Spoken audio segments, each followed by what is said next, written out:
Welcome to the Progressive Christian Bible Study. I'm recording at home today because I'm actually coming down with a cold and want to stay out of my church office for a few days. But I still want to continue with the Bible study for today. And today we're looking at Matthew's genealogy in Matthew chapter 1. But that's the third of the three P's, the pieces of Scripture.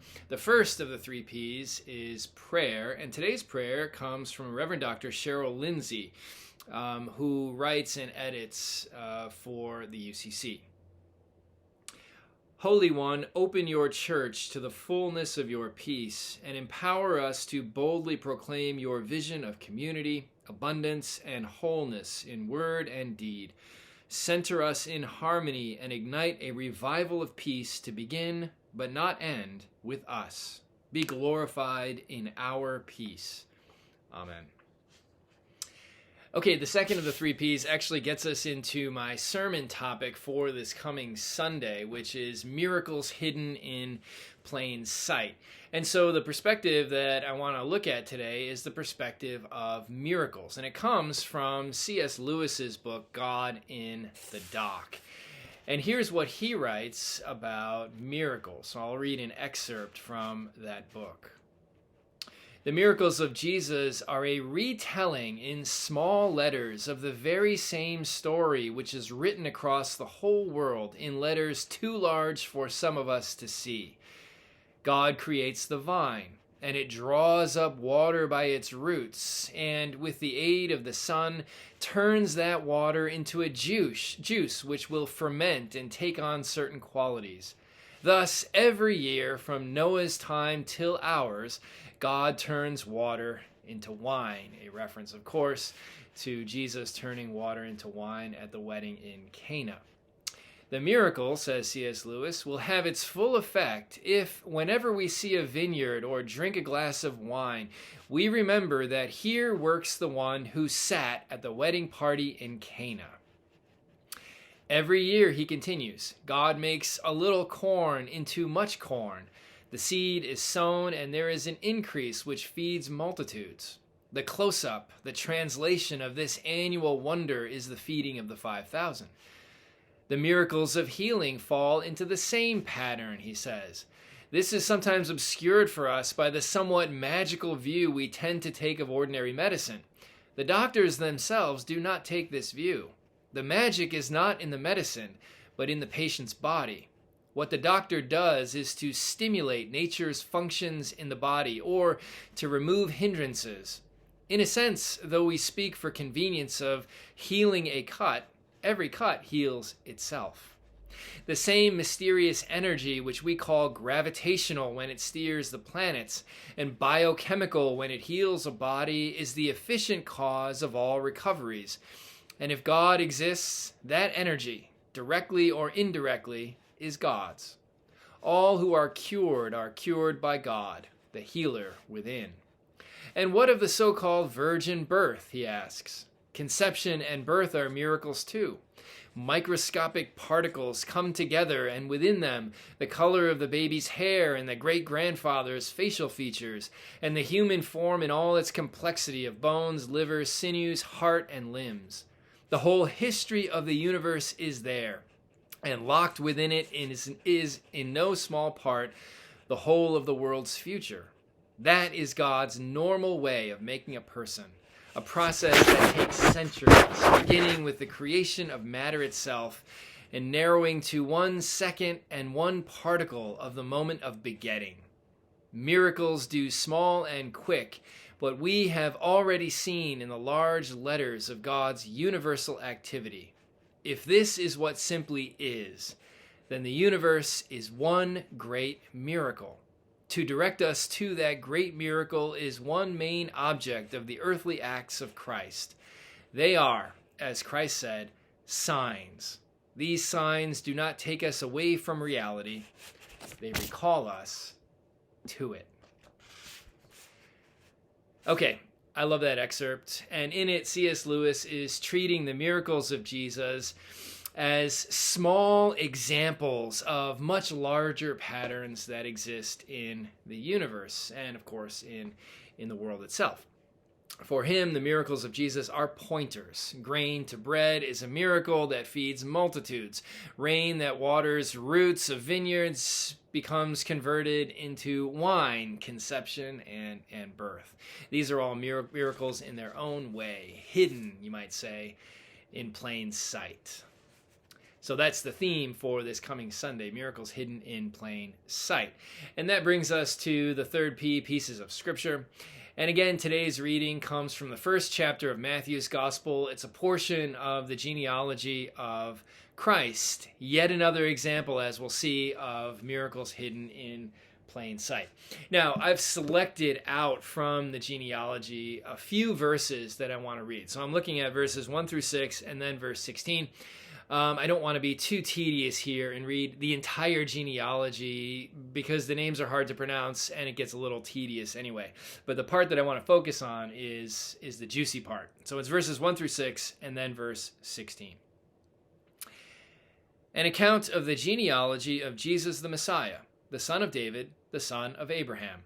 Abraham was the father of Isaac, and Isaac the father of Jacob, and Jacob the father of Judah and his brothers, and Judah the father of Perez and Zerah by Tamar, and Perez the father of Hezron, and Hezron the father of Aram, and Aram the father of Abinadab, and Abinadab the father of Nahshon, and Nahshon the father of Salmon, and Salmon the father of Boaz by Rahab, and Boaz the father of Obed by Ruth, and Obed the father of Jesse, and Jesse the father of King David, and David was the father of Solomon by the wife of Uriah. Now skipping ahead to verse 16. And Jacob the father of Joseph, the husband of Mary, of whom Jesus was born, who is called the Messiah. So we are in the season of Advent, and even though this text is not on the lectionary for this coming Sunday, I still thought it would be interesting for us to read and analyze this week. It has Advent themes in it, sort of setting the stage for the birth of Christ. And certainly that's how Matthew treats it in Matthew's Gospel. The genealogy is the first thing that Matthew recounts prior to his narration of the birth of Jesus. Now, before we get into the details here, I want to first step back and talk about the context of genealogies in the ancient world of the Bible. So in the Old Testament, there are roughly 25 genealogies of varying complexity and length. Matthew is borrowing this long tradition of a literary form and then applying it to his story about Jesus and creating a genealogy of Jesus. And there's lots of debate among scholars about where Matthew got all of these names. Some of them do indeed come from Old Testament genealogies, but it's also possible that Matthew created or elaborated a little bit when producing this genealogy. And that goes to another point that I'm going to make in a little bit, which is that genealogies in the ancient world were quite fluid. Ancient writers were much less interested in biological connections than they were in telling stories about the people whose genealogy they were listing. Now, something about the form and function of genealogies. So the 25 or so genealogies in the Old Testament generally follow one of two styles or forms. So the first style is what's called a segmented genealogy, and this is sort of a family tree. So you talk in particular about the relationship between one generation and the next, and so in the vertical sense, but then you also talk horizontally about the relationship among kin within a particular generation. So this is the family tree idea, a segmented genealogy. And the purpose of these kinds of genealogies was to express kinship relations. And these could then provide the basis for social organization and social interactions, provide the basis for marriages across clan groups or across social groups, provide the basis for inheritance rights, etc., etc. So segmented genealogies are one kind. Another kind of genealogy in the ancient world, and particularly in the Old Testament, are what's called linear genealogies. And these are just linear lists of names, oftentimes father to son, or this person was the ancestor of this person who was the ancestor of this person. The idea here is that these genealogies could be used to secure power or status or rank or office of a particular individual by connecting that individual to glorious ancestors from the past.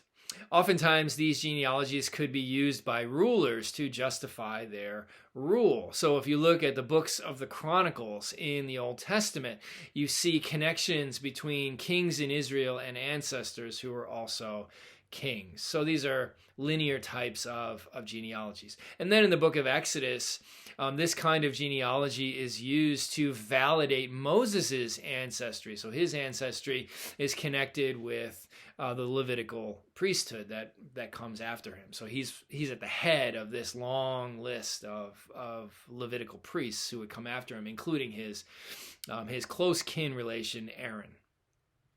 Now, the genealogy of Jesus, as presented by Matthew, is a linear genealogy. It's a list of names of fathers and sons in linear fashion. Sometimes people refer to this genealogy as the begats. So this person begat that person, who begat that person, and then on it goes. So if you look at verse 2, Matthew begins with Abraham. Abraham begat Isaac. That's more literally how it should be translated, even though the NRSV, the translation I just read, translates it as Abraham was the father of Isaac. But literally, it's Abraham begat Isaac, Isaac begat Jacob, Jacob begat Judah, and on it goes all the way to verse 16, which says, Jacob, different from the Old Testament Jacob, begat Joseph, the husband of Mary, of whom Jesus was born. Now, Matthew divides the genealogy into 3 parts. So first, it's the generations from Abraham to King David, and Matthew says there are 14 of those generations. That's if you skip ahead to verse 17, you'll see that Matthew talks about this trifold structure of his genealogy. Each one of these groupings is split into 14 generations. So the generations from Abraham to King David, 14 generations. The generations from King David to the Babylonian exile, 14 generations. The generations from the exile to the birth of Christ, 14 generations. It seems so neat and tidy, so symmetrical. I'll come back in just a moment to explain why that is not as symmetrical and neat and tidy as Matthew wants us to believe. But the point of presenting the genealogy in such a symmetrical way that focuses on Abraham and King David and the Babylonian exile and the birth of the Messiah is that Matthew is locating the birth of Jesus as part of Israel's long history that goes all the way back to Abraham and even includes the Babylonian exile. Now, just a side note here, if you look at verse 1, it says, an account of the genealogy. That's 2 words in Greek, and literally it's translated or could be translated as a book of Genesis. So the first 2 words in Greek of Matthew's gospel are book and Genesis, and then we add in some English grammar to make sense of it. This could be just a simple reference to the genealogy itself, sort of like a record of the genesis of Jesus. But it's also possible to have a kind of macro interpretation of what Matthew is doing here, a grander intention, you might say.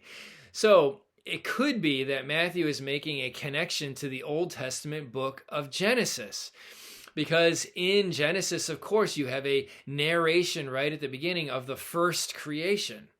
Well, it's possible that by beginning the gospel in the way that Matthew begins it with the book of Genesis here, Matthew is in effect saying this is the beginning of a new creation with the birth of Jesus.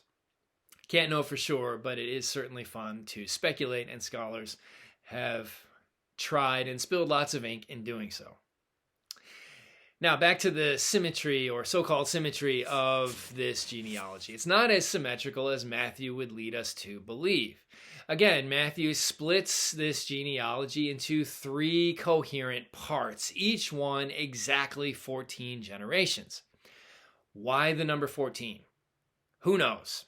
Some have speculated that 3 times 14 is the same as 6 times 7. So, So there are 6 periods of 7 generations preceding the arrival of Jesus. And then he opens the 7th and final period. And 7 is the number of completion in the Bible. It's an interesting interpretation, and there actually is some precedent in other Jewish writings of segmenting history in a similar way.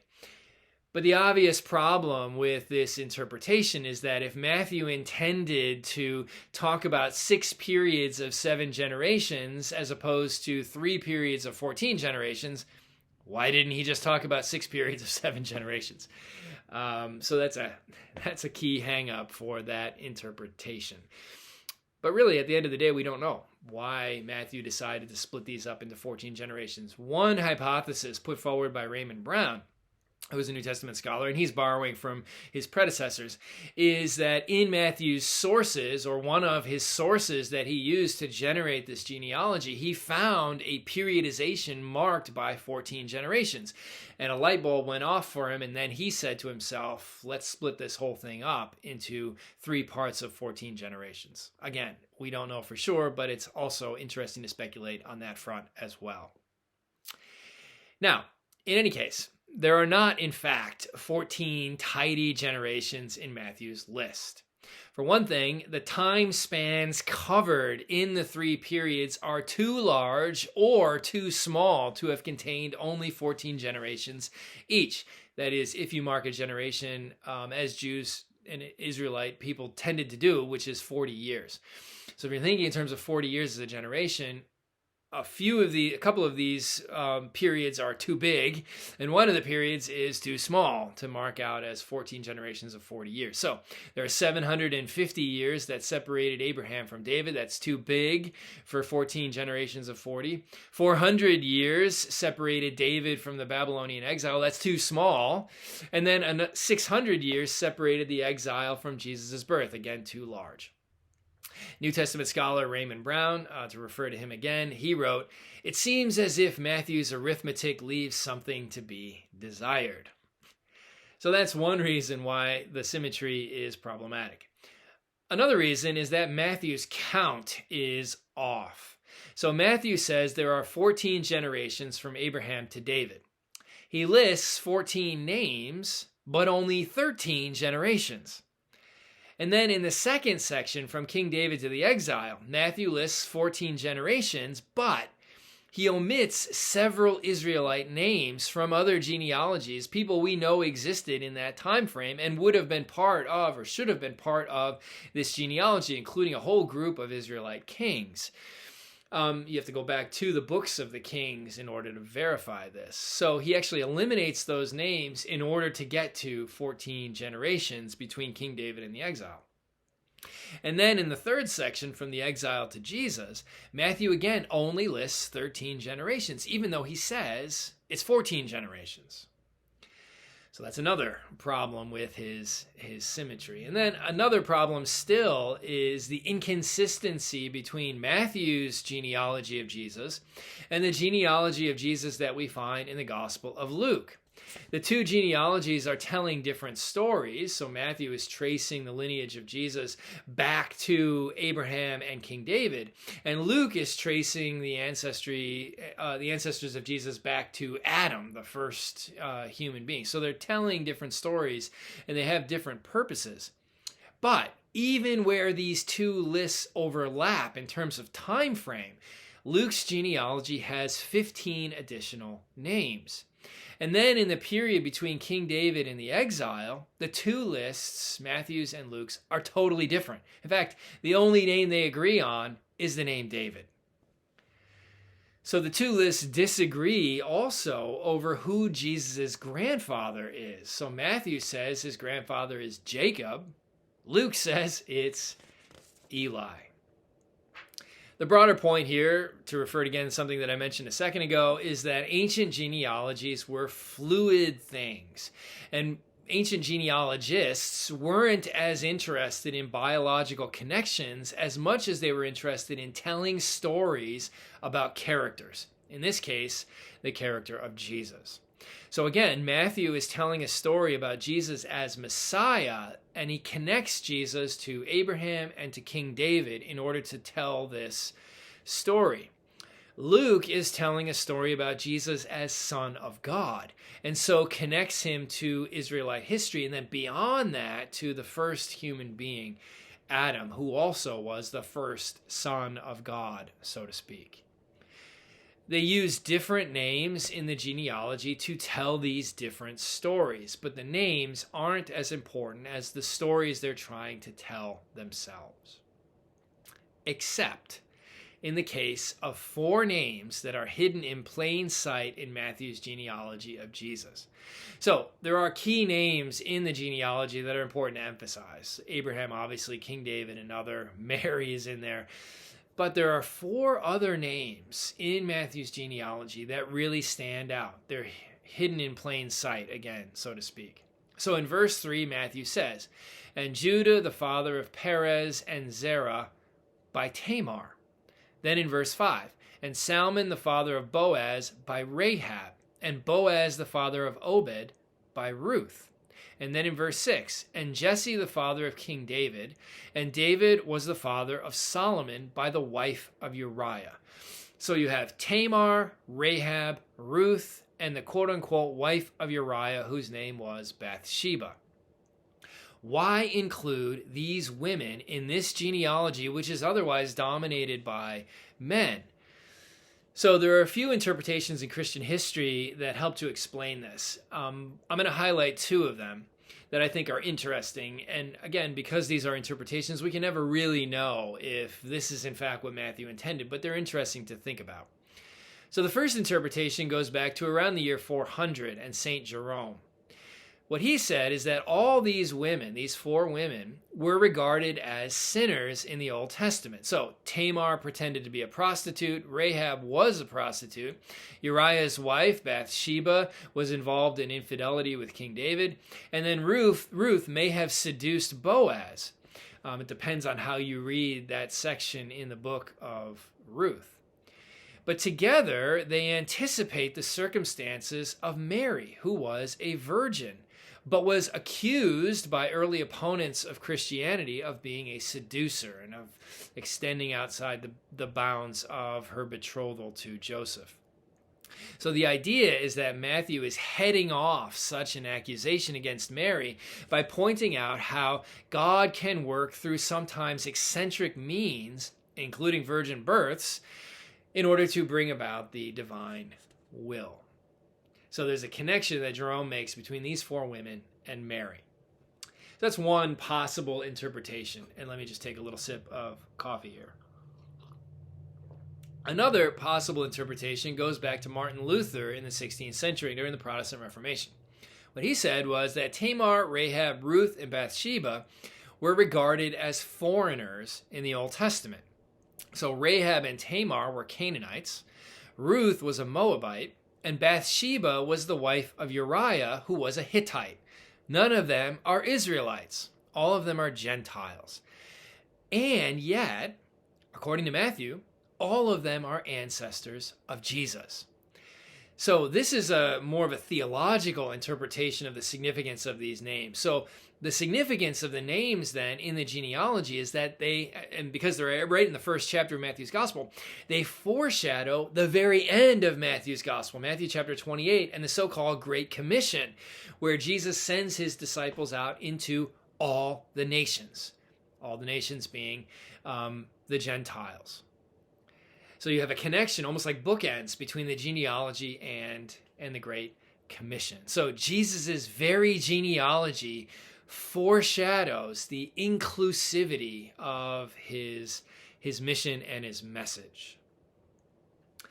So now back to C.S. Lewis and the ordinary miracles hidden in plain sight. C.S. Lewis talks about grain or corn being turned into something that can feed multitudes, rain to water the roots of vineyards that can produce wine, conception and birth, each one of them, with indicators in the miracles of Jesus. The genealogy, if we read it from this perspective, is yet another example of how God is at work in the midst of the ordinary. the ordinary generation or generations of people. God is working in the midst of the ordinary in order to bring about the extraordinary.